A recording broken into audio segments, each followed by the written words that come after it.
Hello good morning guys. अनि आज हामी चाहिँ यहाँसम्म भन्ने खोज्दै हिँड्दैछौँ। अनि त्यस्तै त्यो जङ्गलतिर पाइन्छ त्यो चाहिँ। अनि टक्क हेर्दै गएको यो चाहिँ यहाँ एउटा भेटाइयो र यो चाहिँ पोर्को जस्तो लाग्यो। अब फल चाहिँ के कस्तो छ म खोलेर देखाउनेछु तपाईँहरूलाई, हेर्दै गर्नु होला। यसपालिको हो कि पोर्को हो यो।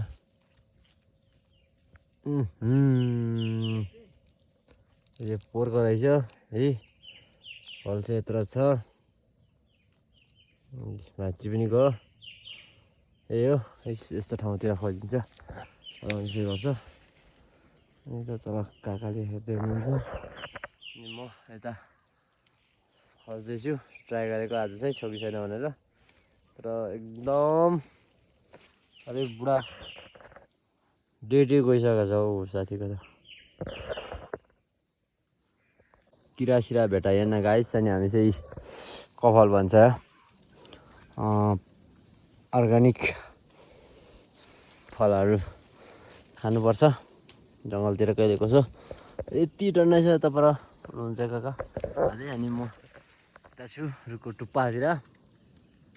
यस अर्ग्यानिक कुराहरू चाहिँ यसरी आफ्नै लोकल गाउँमा फलेको खानुपर्छ। यति तल हाम्रो झोला त्यहाँ तल छ। अनि यति माथि चढेर आएको छु हामी चाहिँ समथिङ टुप्पामै भनौँ न। कपाल चाहिँ पाक्नु चाहिँ पाकेको रहेछ, तर प्रायः अब चरामुसाहरूले खाएर चाहिँ अलिक झरेको रहेछ। टन्नै छ फलेको त, दामी छ। यस अर्ग्यानिक फलफुलहरू खानु पाउँदा मेरो मलाई गर्व लाग्छ, खुसी लाग्छ। किनकि अर्काको देशमा गएर सबै चिज किनेर खानुपर्छ भने यो आफ्नै गाउँघरमा, आफ्नै ठाउँमा, आफ्नै देशमा चाहिँ जङ्गलमा गयो भने पनि हरेक कुरा हेर्नु होला गाइस।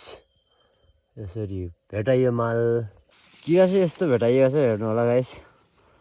यसो कम्बा हो कि यो के चिज हो। सिँगे भने चाहिँ 1 फुट छ झन्डै। यसरी भेटाइयो। यो चिज चाहिँ के होला चिन्न सकिएको छैन।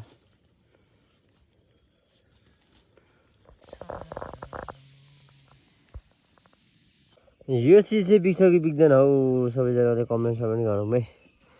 यो चिज बिक्यो भने चाहिँ हामीसँग छ समथिङ 1.5 केजी।